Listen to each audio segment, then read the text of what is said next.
What is up, YouTube? I am your host, Jarrett with Custom Points Live.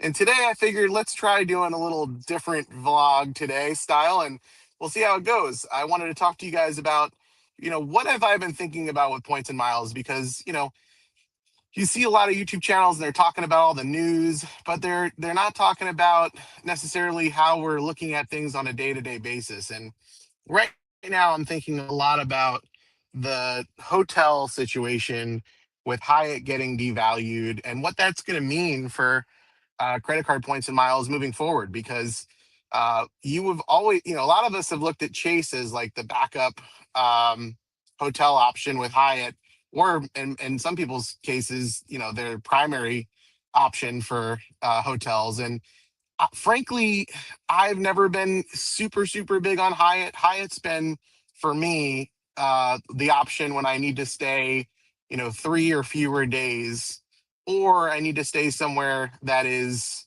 less expensive. Whenever I'm going on vacation, like I'm going away with my family tomorrow, I'm optional. I'm almost always going to choose a high end 5-star hotel because with this credit card points and miles game, that's so easy to do and it costs nothing. It's like, why wouldn't I stay at the nicest place? And especially because, I'm a math nerd and I like my points to add up to the highest possible valuation, and I get way more value for my points, which is, and the way I look at it is more value for my efforts by booking high end properties. And so for me, that's been Hilton. And I know that seems to be somewhat unpopular because people love the hard product of Marriott so much more. But I don't know. I think that Hyatt is uh, a really great option if you're willing to jump through all of their hoops, and has been a really great option. But now with their recent, devaluation, which we still don't know how quickly they're going to roll it out. They've said is going to be, relatively slow, but we do have this window of time that's quite limited to, utilize our Hyatt points. My thought is, like, do you even try to earn more Hyatt points? I was earning Chase points primarily just for Hyatt, and I think a lot of people are in a similar boat. Chase has never really been primary to my setup. It's never really been the biggest one that I've been thinking about. Most of the time, I think about Hilton because I just get so much value from Hilton. But for some of you that have been thinking about Hyatt and that are focused on them, and that's your primary, this has got to be a really low blow. But it's a really good example of why it's important to keep diversification in your setup. I have had Hyatt as my diversifier up until now, and so now I'm really thinking about, in addition to Hilton, where should I put my diversification? I do have through my player two, the IHG business credit card, and we had earned the sign up bonus on that, and then the points just kind of sat there. Um, just the way that we travel, we haven't been going to Asia or anywhere where we're going to get a lot of value for those IHG points. I know there's a couple of YouTubers that have recently been talking a lot about that, and that's cool. We might start putting some effort into IHG, but the problem with IHG as a comparison to other properties is just, even though they have a super large footprint, I haven't seen a lot of properties that I want to spend my points at. For us and our family, our goal is not to travel like every 2 weeks. We have a 2 year old, and we now have a baby on the way. And really, I have way more free night rewards to use um, with Hilton than I have the ability to go like travel right now, which has never been our problem. We're going to use 5 point nights in the next week. Tomorrow, the beginning of our trip, it's a 6-day trip. The first night is going to be a free night reward, and we're using it at the Conrad Orlando. Conrad Orlando, if you guys aren't familiar, is a beautiful property. I did a pseudo review if you want to look on my channel and see what I did. But basically, they have an 8-acre lagoon. You're 5 minutes from Disney if you're looking to go to Disney. They treat you really well there, especially with diamond status, at least in my experience. We've gotten a upgrade to a suite every single time. with diamond status. Obviously, your mileage may vary. Our situation, we have a family, so I think it's a little bit easier to get the upgrade in that case, maybe. But I would highly recommend looking into that as like your base setup if you're anywhere near where we live. We live in South Florida, so it's really only a few hour drive to get there. So I don't even have to think about airlines or anything or flights. Obviously, my wife's now entering her third trimester, so like we're not really trying to fly anywhere. We thought about checking out Zimi House in Anguilla, if I'm pronouncing that properly. Feel free to let me know in the comments if I'm not. And we were planning on going there. The problem is that our experience with going to islands is that sometimes you're quite limited in the food options. You're kind of stuck with whatever food the hotel offers, or some off of the hotel uh, property. There's probably a couple of different restaurants that, if you ask the staff at the hotel where do they like to eat, that's a really good tip to try to find places. But in our experience, islands just aren't the greatest when it comes to food. You're going there for the beach. You're going there to hang out, and I don't really know if we really wanted to just do that for a few days with my wife being uncomfortable. She's got back pain and hip pain. So like this is the real world reality of like you can spend all this time accumulating all these free night rewards and all these points. And then, your player two is just not in the position to be able to go travel. So we're not going really terribly far to places. We haven't been. The farthest we went was Hawaii, and that was a little bit too far for us. We love going to the Costa Rica Waldorf. We love going to um, the Cabo Waldorf. But again, my wife being pregnant, the food at Cabo wasn't fantastic. Presentation was great, but the food at the Waldorf there, not great. And off property was really great. However, the water is treated at the property, but nearby off property, of course, the water is not treated in Mexico, and my wife's pregnant, so we're concerned about her drinking water that's not going to be treated well. So there goes that. So we have the free night rewards to spend a bunch of time in the flagship property of Hilton, and we can't even go because of my wife being pregnant. So there's constraints. There's just the reality of certain situations. So for us, Conrad Orlando is a great option. You're in the US, you have a ton of different off-property food options. In Orlando, you have the relaxing kind of beachy vibe, even though you're landlocked. It's just they did a really great job of making you feel like you're like on an island there. And they treat you really well. So that's our base, property where we're going to go. When we get upgraded to a suite, which again, we this will be our third time there, and we've not had a problem with that. The room is worth about 1,050. So I know a lot of people say, oh, the free night reward with Hilton is only worth $400 or whatever it is.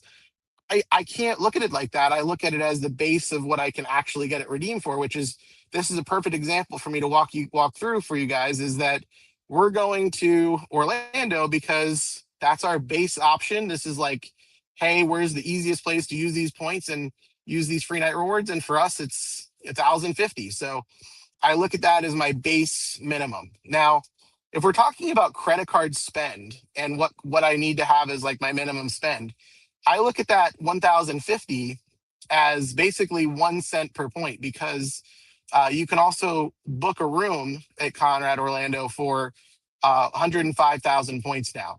So do 105,000 divided by 100, that's a penny.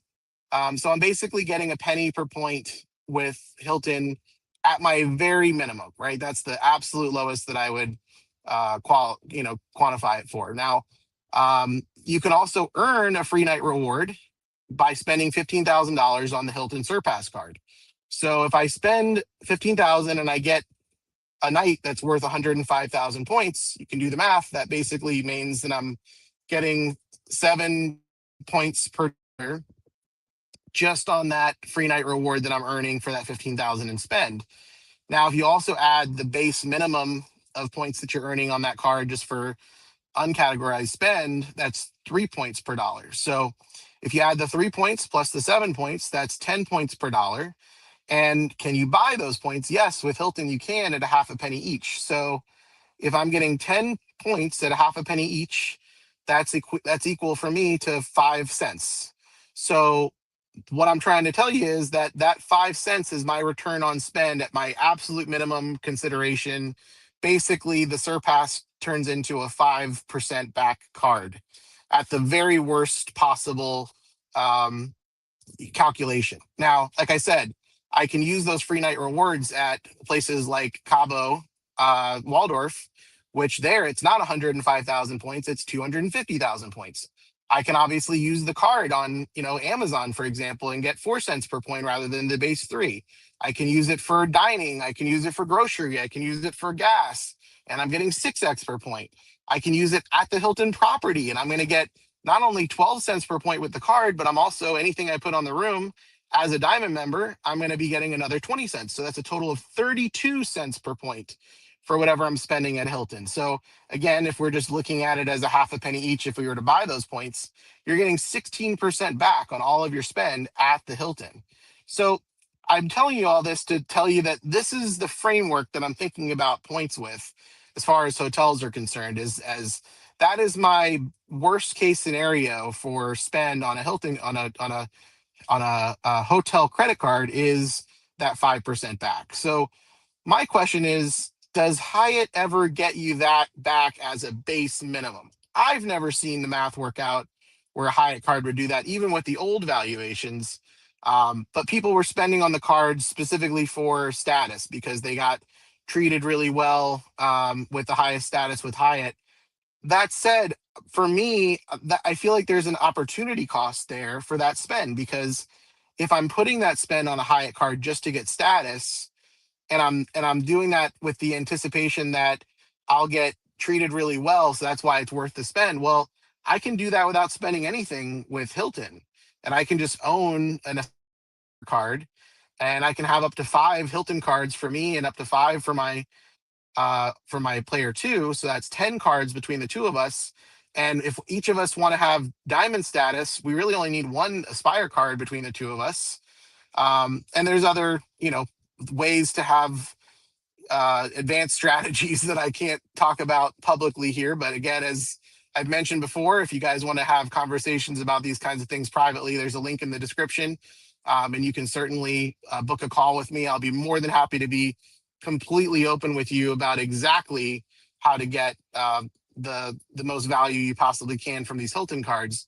But Hilton is just the game changer for me. Like, anytime anybody talks poorly about Hilton and how they're not getting great value from it and they're not getting uh, any any upgrades and stuff like that, I love hearing that from people, because it just means that there's less and less people that are going to be sleep that more and more people are going to sleep on Hilton, and I'm going to enjoy the heck out of that. Now, the elephant in the room that we haven't discussed is obviously, besides IHG, which we can get back into, is Marriott. And Marriott's hard product is fantastic. Everybody loves Marriott hotels. Well, my experience with Marriott hotels is that in general, yeah, the properties are really, beautiful properties. But if you guys aren't aware, there's a thing that you can use that maybe people don't know about, but there's a company called Resort Pass, and I can refer you guys. I'll put it in the when I'm not driving. I'll put Resort Pass in comment. But Resort Pass allows you to basically spend time in a resort without getting kicked out. So you can walk in and you can spend time at the resort, hang out by the pool. Some of them allow you to go into the spa, and you're paying as low as $20 or $25 and higher for higher end properties. But even for like a 5-star hotel, some of them are like $50.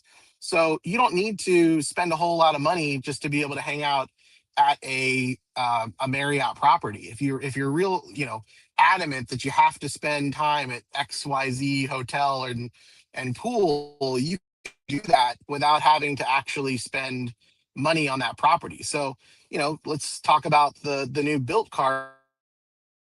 It has this 2-night minimum where if you want to use the $100 or $50 credit, or I shouldn't say credit, the $100 or $50 hotel credit, or excuse me, built cash towards a hotel night.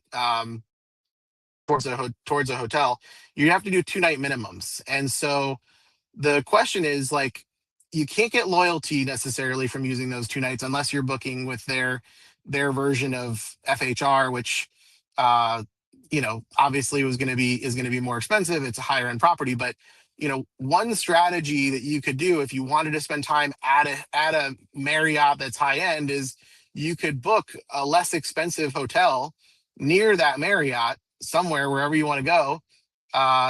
If you have uh,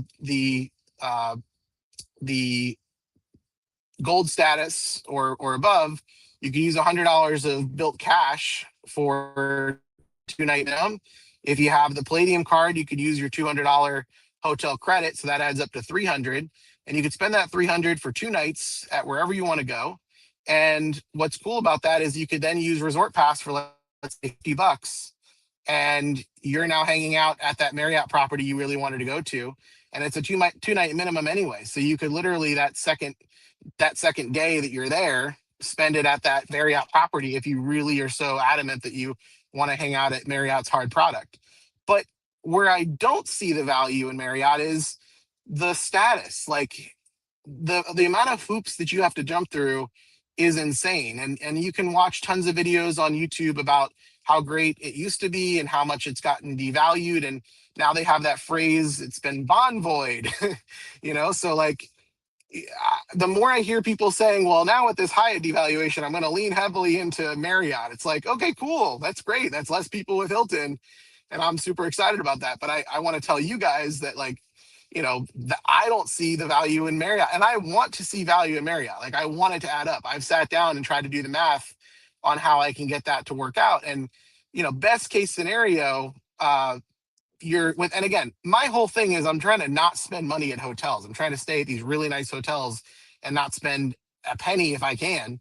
And I just don't see a way to do that with Marriott. Like, even with FHR, like, I just stayed at the Dove Mountain Ritz-Carlton in Phoenix like a month and a half ago, and gorgeous property, really great time. But like, we used FHR and it was basically near break even at first, but I really wanted a suite, and they just were not going to upgrade us to a suite. And so I had to pay, like, I think it was $30 or $50 or whatever just to get upgraded to a suite. So there's money out of pocket.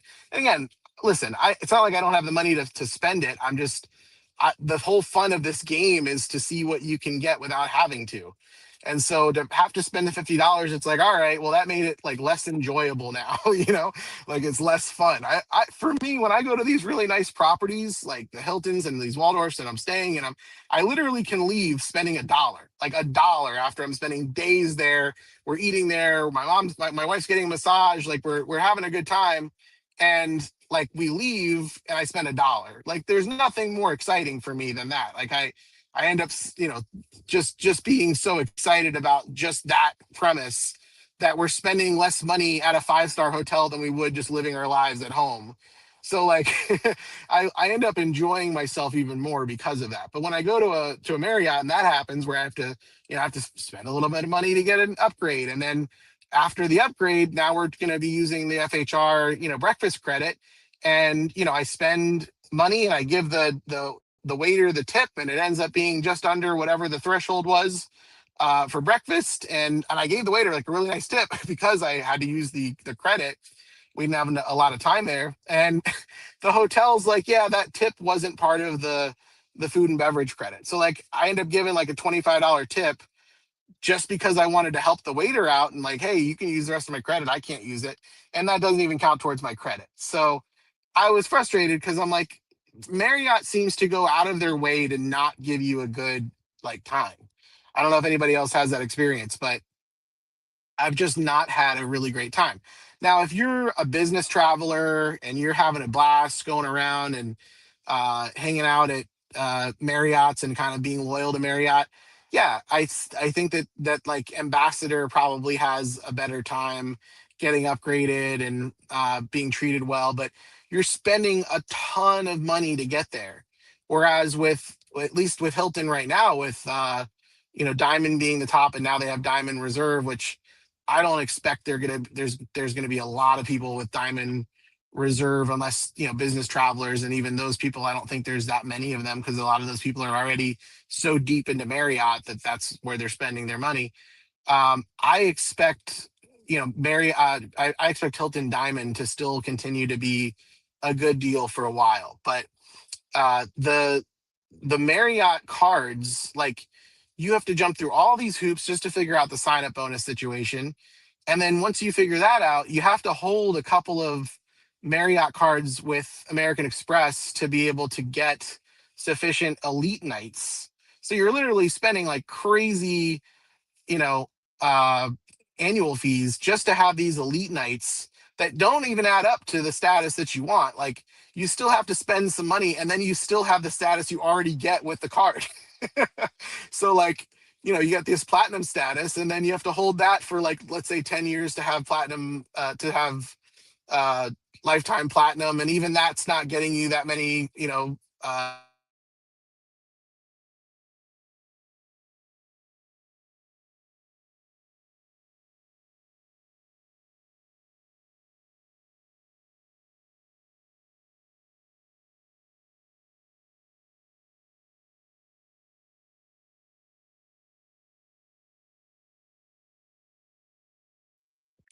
for the absolute least amount of points. If you guys lost me there, this is going to be an experiment. This whole driving and talking about points thing. Um, but yeah, I think that it's one of those things that we're gonna see that over time, the people, now that high end has devalued, people are either gonna, white knuckle their way into staying with high end and figuring it out. There's going to be people that are jumping over to Marriott because they see their hard product. And then some people are going to go to Hilton. But I think that Hilton it's just the more obvious move that I think that a lot of people need to recognize. Like, there's so much value in having an uncapped free night reward, not having to pay any taxes and fees and, resort fees at the property with free night rewards or with points. I have a really good time with upgrades. Generally, it's internationally, sure, but even domestically in certain cases, for me, it's like I get so much more value from the high end properties, and I do end up getting great point values. I've gotten 4 cents per point when Cabo was less per point. I was getting like 7 cents per point with at Cabo. It was crazy. But yeah, I think that, my base use case of going to Orlando and getting 1 cent per point is, I think, pretty great. I don't buy points because I earn so many of them that I don't really need to, but um, some people want to buy points, and that's another great option too with Hilton. I just don't see the value in Marriott cards. I don't see the value in Marriott status. The only real draw to Marriott for me is the properties. And like I said, you can just use Resort Pass if you really want to hang out at those properties. And you can use the built card and use your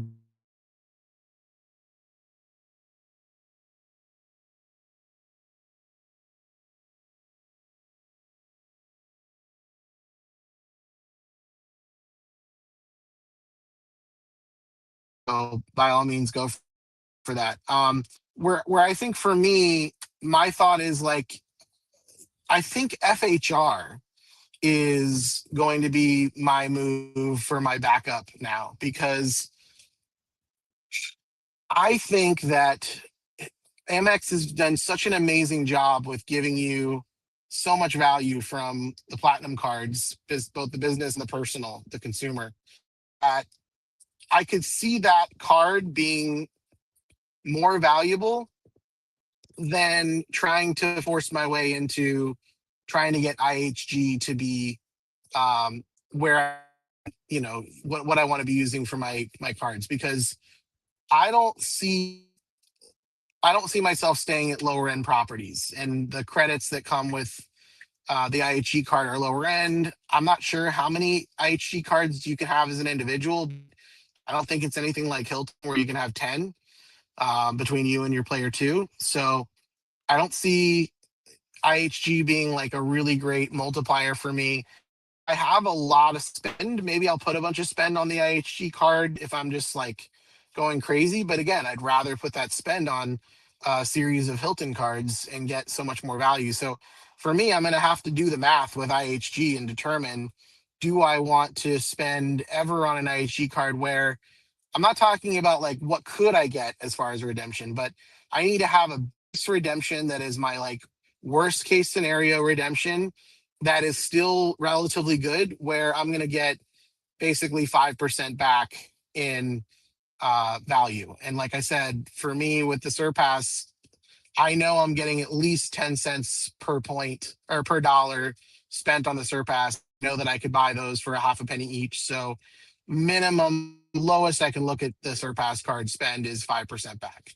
I need to have that kind of math with IHG for me to even be considering that as a reasonable option. I think the draw of Chase up until this point is that it has been so relatively easy to earn Hyatt points that it was a no-brainer. You're getting great return on spend. You're getting great return on Chase UR points and Hyatt points. But now with this recent change, I think people are really going to be reconsidering Chase, other than maybe for the edit and getting potentially 2 cents per point back with those hotels and with those points. And that I could still see making sense for people, because again, 2 cents per point is great. But again, you got to look at it apples to apples. You're earning, you know, on some of those cards maybe 5 cents per point. So if you're getting 2 cents per point back uh, for each of those five, then you're essentially getting, 10 cents back. So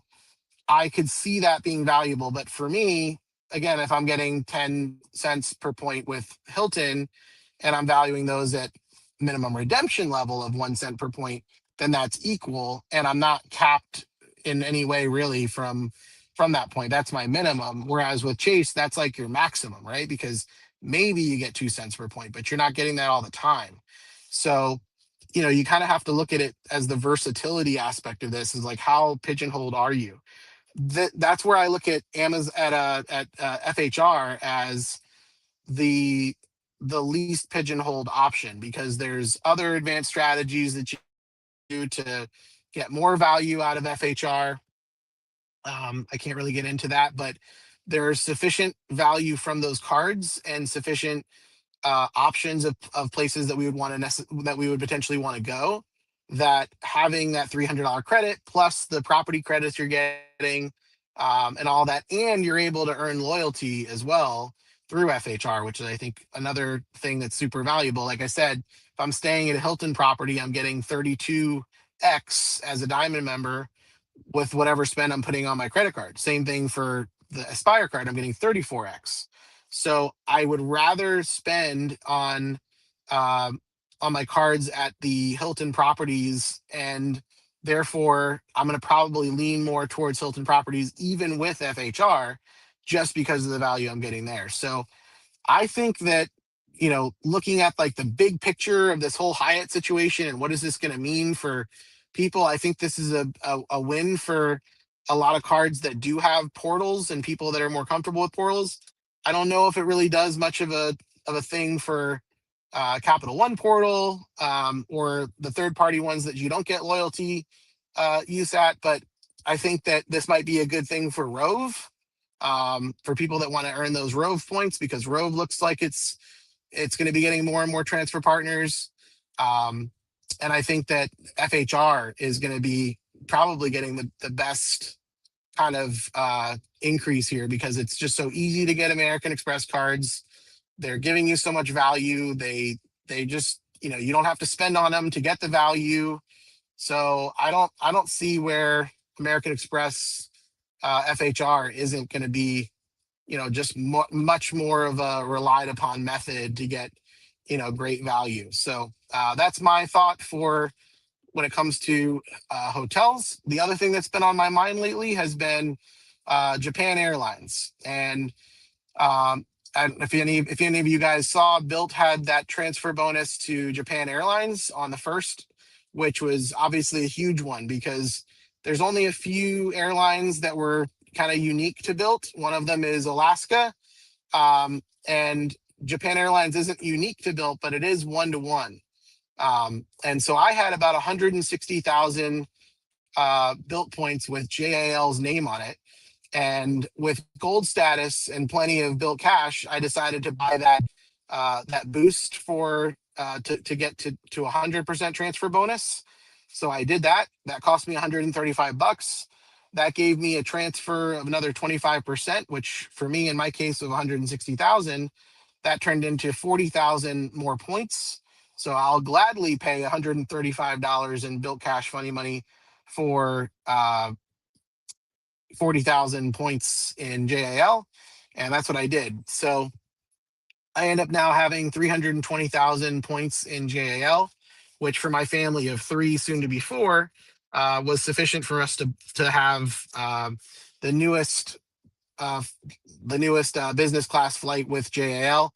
I was concerned about obviously everybody and their mother transferring to a one transfer partner all at the same time, and what that was going to do for their award availability. But that's why I transferred so much, because I figured that even if I get less of a great deal and I'm not able to find saver rewards, which by the way, having a family of three, chances of me finding saver rewards for three seats to begin with is slim to none. Now adding the fact that a lot of people transfer to JAL, that changed things too. So I'm pretty excited. So I booked us a flight that we're probably not going to even be able to use because of having a newborn. But at least we have that business class flight in the brand new business class seats on JAL for a family of three, which is like unheard of. I didn't have to jump through hoops to find saver award availability. The transfer bonus from Built essentially removed the need for me to find saver award reward space, right? Like getting double the points is the same thing as finding saver availability. So it just opened up the versatility of the JAL points for me, and then obviously being able to be more flexible with when I'm flying. So I'm happy to use that. I'll definitely use it in the next few years, and I think JAL is a fantastic airline that I look forward to flying on. I haven't flown on it yet, but that seems like fun. And Japan looks like one of those bucket list destinations. I've always wanted to go to Japan. The thing that'll be interesting again is like the constraint of the family, right? That'll be the farthest we've ever traveled as a family. And I'll have not only a probably a 3-year-old at that point, but also a lap infant for the first few years, which is helpful to save money on points. You can bring your lap infant, but obviously there's more taxes involved with that. And there's also the issue of flying with children for 14 and a half hours, because the flight I found was from JFK to Haneda, whatever, how you ever pronounce that. And it's 14 and a half hours. So I don't care what comfortable seat you're in and how bougie of a situation you have it. If you're bringing children, it's going to be interesting, because inevitably they're going to have a meltdown at some point, right? Like my son loves to fly. He's been on 25 flights so far. He handles it super well, but man, let me tell you, when you're trying to fly with a child who's like didn't take a nap that day or whatever, is just cranky for some reason, it's very difficult to calm them down. And it was great when he was breastfeeding, because that was like, having a built-in pacifier. But now that he's not, he's a little older, it was a little bit harder. So just the frustration of a 14 and a half hour flight is a lot. So I don't foresee us wanting to go to Asia or these really far places anytime soon. But once we do go, I do want to make sure we have plenty of free night awards and all that kind of stuff to spend there. Now, what I was really excited about was that Hyatt had this devaluation, but it was postponed for obviously changing for a few months. So I was like, perfect. We've got all these Chase points. I'll cash them all out for the Park Hyatt in Tokyo. So we'll use them for like the top of the line place. We'll be able to enjoy Park Hyatt. And yeah, then I was talking to my wife, and it's like, we're gonna have a brand new baby. Like, I don't know if we're gonna want to be taking that flight. So like, there's just real world constraints of like all this stuff that you have to factor in your wife and what's best for her and what's best for the family, and obviously the health of the children, and like school is obviously a factor. So there's so many variables to consider in this hobby that like earning the right points and transferring them the right way and using them the right way is not even like all of it. It's also then the constraints of like the real world family stuff. So uh you know, keep all that kind of stuff in mind if you're just brand new to this and you're trying to get involved. Is you have to kind of initially keep it simple for yourself and just start getting your beak wet with like, you know, getting used to the initial kind of like steps and process of credit card points and miles and transfer partners and all that kind of stuff. And like my initial thought was like, oh, I'll get involved in Marriott, but like thank God I found a couple of awesome YouTubers that were kind of talk that, you know, weren't getting getting paid for you to buy certain cards from them, and talked about the value of these other hotel programs. And so yeah, I'm gonna keep my focus on Hilton for now. I'm gonna uh keep looking more into IHG and see if there's stuff that I'm missing there, because I think there might be some more value. But again, a lot of their value seems to be Asia, and that doesn't look like it's in the cards anytime soon. And just keep looking at how we can maximize more of FHR as a family and see how that works. But that's my main focus right now. That's where my head's been at. And I think that uh, with having all those JAL points, there is a Rove bonus right now, temporarily. I think it's for a little bit less than the rest of this month, or up until the end of March, that you can get a 50% bonus using Rove. And Rove is not just for using, you know, using it for hotel bookings and travel, but you can also use Rove as a shopping portal similar to if you're not familiar. So I'll also try to find my Rove link, and I'll put that in the description or in the as a pinned comment. So if you're interested in Rove, that's another way to top off more of those JAL points that you transferred over if you did. So hopefully that'll get you a little bit more if you need. And yeah, we'll just keep an eye out for all this stuff as it's evolving. I think Rove is going to give Rakuten a little run for their money there. And I think Hilton, or excuse me, Hyatt devaluing is a really interesting opportunity for a lot of these other hotel programs to step up. I think that it'd be brilliant if Marriott would kind of fix things, but it seems like they're not in any kind of a rush to do so. Maybe Hilton Diamond Reserve will change that for them. But for now, I'm just going to enjoy my Hilton. I'm going to enjoy this trip that we're going on tomorrow. And I'll try to go live while we're there as well. And if you guys have any thoughts on what you'd like me to talk about while I'm actually at one of these properties, feel free to let me know. I don't know if I can do any interviews with some of the staff because I think they have to go through this like approval process. So I don't think that's in the cards, but I have become friendly with some of the staff members and like on a personal level. So that's kind of cool. I don't know what else I can do while I'm at the property other than show you around and introduce you to what they have there. But I kind of did that in a previous video where I kind of just did a screen share and showed you the videos. But yeah, I think we should just have more conversations about, you know, the way I look at the points and how I can help you guys with getting to places like this Conrad Orlando. And if you have a chance, look it up. It's you know, the 8-acre lagoon is gorgeous. You can kayak and paddleboard for free. That's built in, so that's kind of cool. And you can just kind of relax. It's a really great place to just chill. So I'll happily do some lives there. And if you think of any questions that you have, let me know.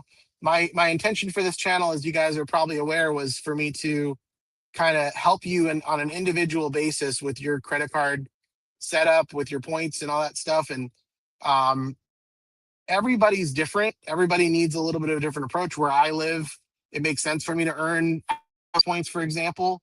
I'm really big on Atmos, and I don't want to talk too much about that with you guys just because, you know, some of you that's very accurate and relevant, but some of you it's not. So I just don't, if anybody's new, I'm really cautious to not just like tell you something and, you guys think it's gospel that like, oh, Atmos is it. This is where he gets all his value. I'm going to get Atmos. And then turns out you live in a place that American Airlines is just not the right move. There's other places where, or there's other airlines that would be better suited for you.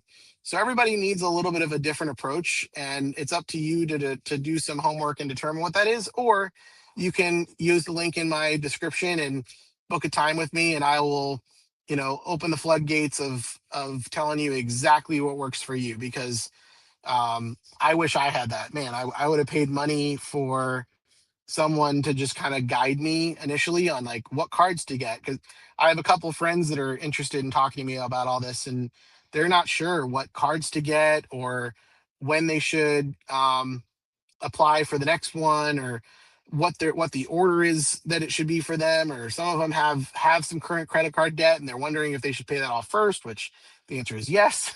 And there's a bunch of things that really are factors in you determining what does not make sense for your credit card journey. And so I think I have a responsibility as a YouTuber, or an aspiring one for that matter, to make this accessible information for you guys and not speak in generalities as though they are true for everyone. The other thing I think I have a responsibility to do is protect you guys from this information that I do utilize that doesn't belong in a public forum, from getting out there. So I'll just give you an example. There was some news that came out when Built went live, and I saw on the app it was allowing me to do something, and well, now I can tell you because it doesn't work anymore. So or it didn't work. So when Built first launched, it looked like on the app that I would be able to use the Atmos Summit card for not just rent, but also for mortgage. It was seemingly like the app was allowing you to do that. So I was first to tell you guys, hey, look, this is available. I thought it was just something that was like, they had said it was going to be just rent, and then actually it's mortgage too. So surprise, surprise, now we can do that. Um, and I had someone comment on the video that, hey, just so you know, it looks like that's a glitch, and that's something that they may patch at some point, but you don't want to necessarily advertise that. So I was like, oh, good point. And I pulled the video down, even though I'm a newer YouTuber, and that video was killing it. I was getting a lot of views, and I was really excited for what it was going to do for the channel. I actually pulled the video down because it was not good for the community. So I hope that me doing that shows you guys that I am willing to protect you guys first and foremost, and like not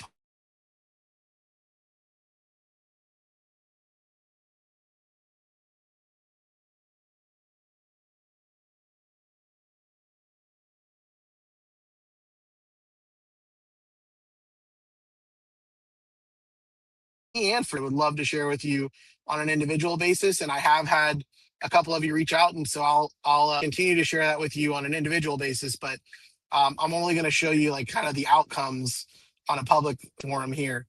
But that was a big one, was the Atmos point. So what ended up, I tried to pay my mortgage with the Summit card, and it didn't work.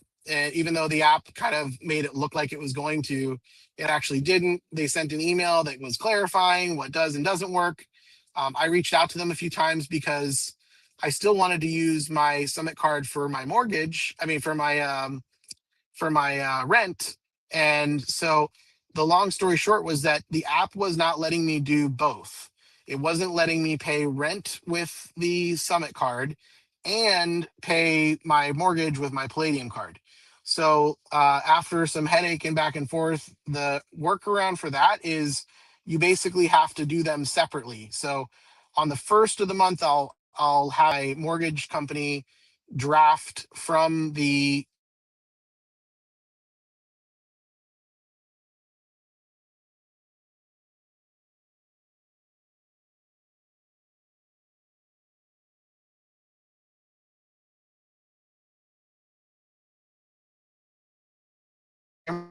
looks like my video cut out for a second.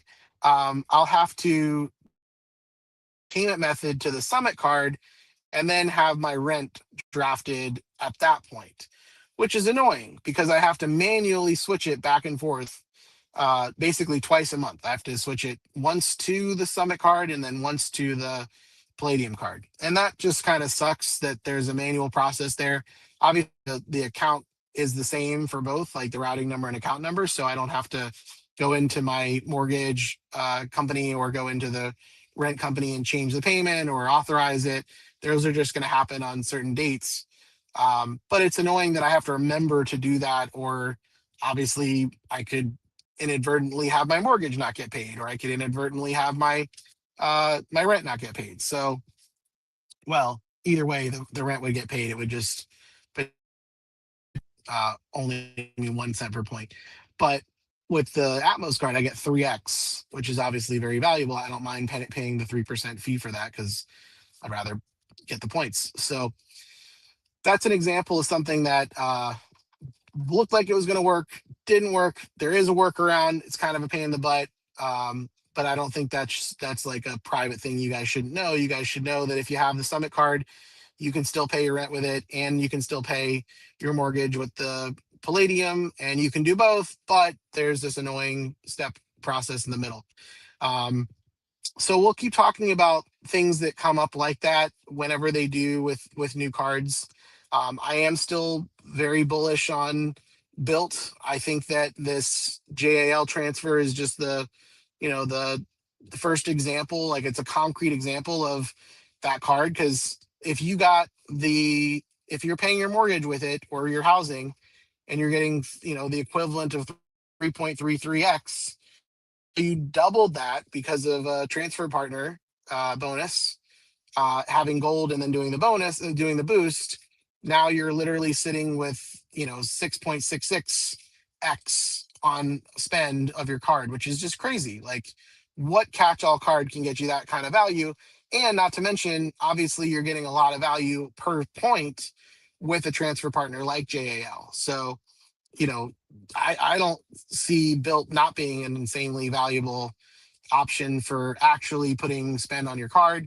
And for me, the same goes with Atmos. Again, everybody's different where you live, but for me, that Atmos card is just clutch, because if I spend 60,000 on it in a year, I've got gold status with Atmos, which gives me one world emeralds. I've got 100,000 point companion pass, which will certainly come in handy on the return flight from a place like Japan, for my family. So that's it. And the end result is, if you have a Bank of America checking account, you're earning another 10% boost on your points. So you're earning 3.3x on dining, foreign transactions, which I have tons of those. And you're now getting another, I think it was like 1 point something is the math on the companion. So the end result is you're getting 4.96x back on spend on that card. So again, that's assuming you're spending exactly 60,000 in a year. So that's plenty of spend. I think it's an awesome card. So the two of those as my primary setup right now is just seeming to be kind of better than anything I can put together, other than, like I said, Hilton. And then having Hilton as my backup, like I've showed you guys before, where let's say I'm close to the end of that, the what do you call it?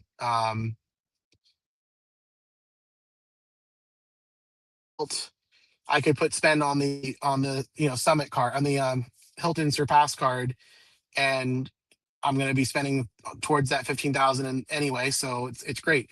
The other thing, though, is that if you are like me and you're trying to go for Built Platinum status rather than just Built Gold status, and you're obviously putting spend on the card that you need to for towards your housing, so you're earning the Built points the Built cash that you need for the housing.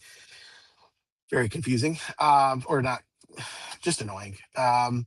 Then obviously it doesn't matter to go over the accelerator, because you're having to go over it anyway. You only have 25,000 in spend that you can put on the accelerator.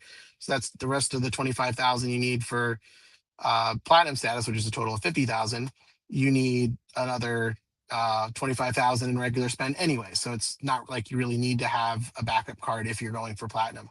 But yeah, for me, it makes sense. Go for platinum. that's 50,000 in spend. Go for gold status with Atmos is 60,000 in spend. Obviously, not considering obviously flying and what you get from that, but basically, I'm just doing it for the companion pass, which isn't the end of the world, but it is, just a little bit helpful. Um, and then anybody wants to use, apply for cards and get sign up bonuses, go for it. I think Amex sign up bonuses make probably the most sense, especially the business ones. Um, yeah, I don't think that there's anything other than that you truly need unless you want to get crazy with a bunch of other cards. Now, if you're doing all this stuff, you're okay with annual fees, you're okay with Atmos does fit for you, all these other things. But if you want somewhat of like a simpler setup, City makes sense. I mean, I think City having the ability to transfer to American Airlines was an absolute game changer for them, especially with that being uniquely theirs. It does cost a little bit more points than Atmos in some cases. Sometimes it's a little less, but you also are getting a lot more award availability, similar to how you can use Atmos points for JAL flights. But obviously, using JAL directly, you have more award availability than if you were just using Atmos. So, similar kind of thing. Atmos doesn't show you all the flights available with award availability than just American directly does. So, if you're brand new to the game, I think it was Luke's Points and Miles that recently did a video on what cards he would have, and he was heavy on City, which makes sense. Yeah, so people shouldn't be sleeping on City. I personally do sleep on City because of my situation. I'm happier with the cards that I do have. City doesn't have a lot of the versatility that I want, and at the spend level that I have, it doesn't make sense for me to kind of jump through custom cash hoops of $500 limits. Some people that might make a lot of sense, and it might work for them. And if you just want like a one setup that if American does work for you a lot, then that might make sense. But I don't know. I think that all this stuff boils down to your mileage may vary. Everybody's in a little bit of a different situation. What your goals are different. Where you live is different. The airlines that work best for you, where you're trying to travel matters. There's so many variables for you to be factoring into what is a good setup for you, that any of us that are saying, oh, this is a great card, this is a great card, it's really the end of the sentence should be for me. It's a great card for me. It's a good setup for me. So I'm personally very happy with my Built and Summit as my primary as far as personal spend, but I have a bunch of business spend that some of it might go on those cards, but that I really need to put a lot of that business spend on other cards. And yeah, I think that all this adds up to making the most sense for us and our family. And yeah, we're really excited for this trip tomorrow to Orlando. And again, it's our base, like this is our bare minimum. Where do we want to spend our Hilton points and free night rewards? And so that's what we're doing for this particular trip, and we'll have a really good time there. So feel free to let me know if you have any ideas of other things you'd like me to discuss with you guys, especially while I'm there. Any things you want me to show you or try. I'll have my Hilton cards with me if there's anything you guys want me to try as far as certain transactions to see what codes certain ways. I'll be more than happy to show you and try it for you. And anything else you think of, feel free to let me know. I really appreciate all the support. You guys have just been fantastic. Thank you guys for watching, and I'll see you guys again very soon. Take care.